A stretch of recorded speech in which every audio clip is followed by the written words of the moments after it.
Merci beaucoup de me donner quelques minutes pour présenter brièvement la situation des Comores. C'est une situation géopolitique. Je suis heureux de verser ici devant de multitudes d'experts et des associations très combatives cette situation et rappeler un certain nombre de faits. Très rapidement, aujourd'hui, la situation des Comores relève du droit international qui est bafoué par, on va dire, l'État français. Donc c'est une situation coloniale qui perdure et que je suis là pour dénoncer et rappeler les faits.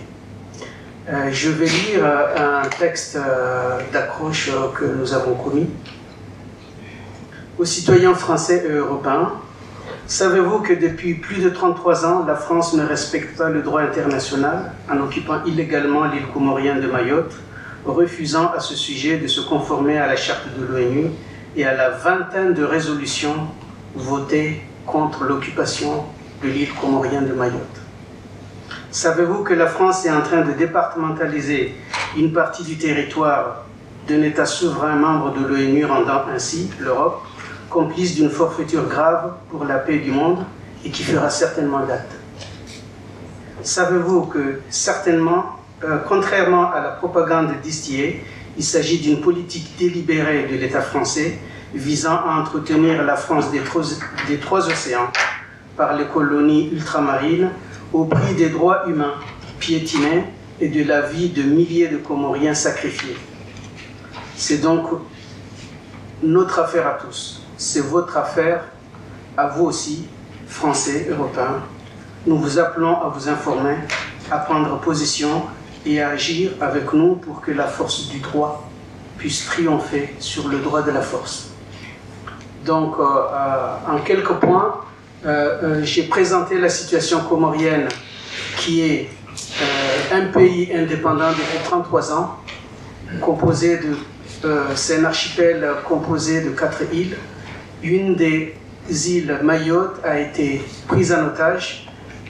Je ne vais pas rentrer dans les détails, mais le 29 mars 2009, donc c'est tout récent, c'est tout frais, il a été organisé un référendum pour départementaliser l'île de Mayotte.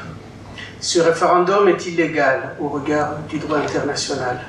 Donc c'est le premier point de la problématique sur le conflit franco-comorien sur cette île, c'est la possibilité de respecter le droit international lorsqu'on est un pays puissant comme la France. On nous a toujours dit que le droit international était supérieur au droit national. Et aujourd'hui, nous avons affaire à une occupation qui, à l'heure où je parle, nous parlons plutôt d'annexion d'une île, puisque, je vous rappelle, les 4 îles composent le même pays, indépendant, au regard du droit international, et le fait que l'État français n'a pas cherché à résoudre sa présence dans l'océan Indien autrement que par la départementalisation forcée, fait que pour nous c'est une annexion.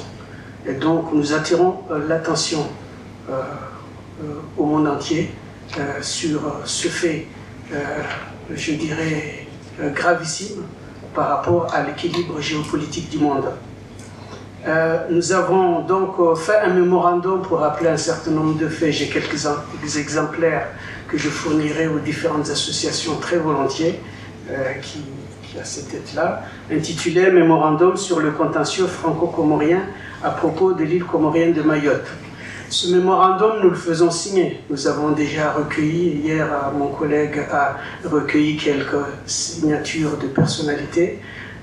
Nous voulons surtout monter une base pour continuer je dirais, notre moyen de résister, c'est monter une base pour également pouvoir diffuser notre analyse, pouvoir mettre en avant notre grille de lecture et pouvoir nous tous monter des actions de résistance, je dirais, de ce type, de type information. Ce mémorandum a été diffusé en particulier à tous les médias au travers d'un certain nombre d'actions telles que celle-ci, telles que des conférences au lendemain du référendum. Il a été diffusé au niveau des instances internationales.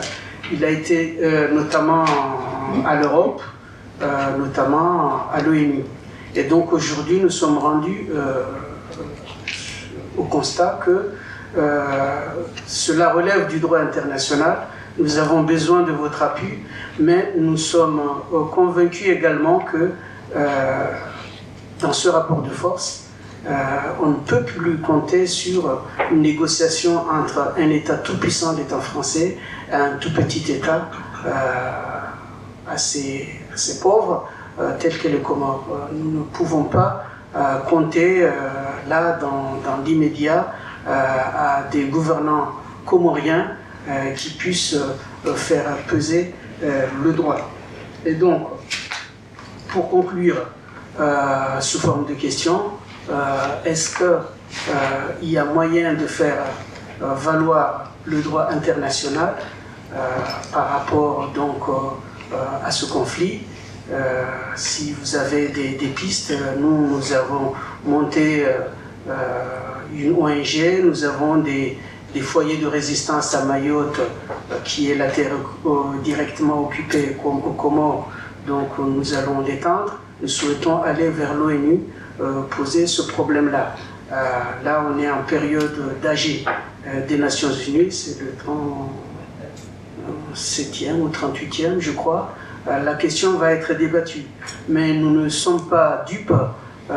Il y a les actions qu'on peut imaginer de la part de l'État tout-puissant occupant, parce que nous sommes dans...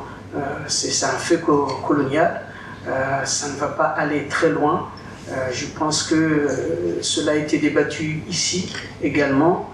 Comment est-ce que, d'une manière, à partir d'une résistance citoyenne, il est possible de pousser à ce que le droit international puisse être entendu par les États tout-puissants. Le deuxième point concerne une problématique qui va être soulevée ici, ou qui a été également abordée, qui est le problème de la CPI. Il faut savoir qu'à partir d'un visa baladure instauré en 1995, c'est-à-dire 20 ans après l'occupation de Mayotte, il est interdit aux Comoriens qui n'ont pas de visa, et ce visa, je vous garantis, il est impossible à obtenir, de passer d'une île en Jouan ou Grande Comore ou Moélie vers Mayotte, où on a des familles. On est 800 000 habitants au total, donc c'est quasiment la même famille. Et cela s'est soldé à plus de 6 000 morts d'après les observateurs sur place, qui sont la CIMAD, l'organisation Survie, GISTI, plein de mouvements de défense des droits de l'homme. Il y a eu, ça a été dit en 2009, à cause le projet de référendum qui a été accéléré par le gouvernement du président Sarkozy, on a fini par parler du problème des CRA. Donc, en gros, le mot qui est retenu par la planète entière, c'est que c'est une zone de non-droit. Et récemment, il y a une sénatrice du PCF qui a été en mission exploratoire et qui est revenue confirmer tout cela en ayant visité les CRA, c'est Centre de rétention administrative. Centre de rétention administrative. C'est à la suite d'un certain nombre d'articles dans les médias, en particulier Libération, qui a fait qu'elle s'est mobilisée à la veille de la départementalisation. Et donc, voilà, malheureusement, nous ne pouvons pas compter sur nos gouvernants pour aller porter plainte. S'il vous plaît, si vous avez des suggestions, par le passé. Voilà, je m'arrête là et je vous remercie de votre attention. Non, je vous remercie beaucoup pour l'information.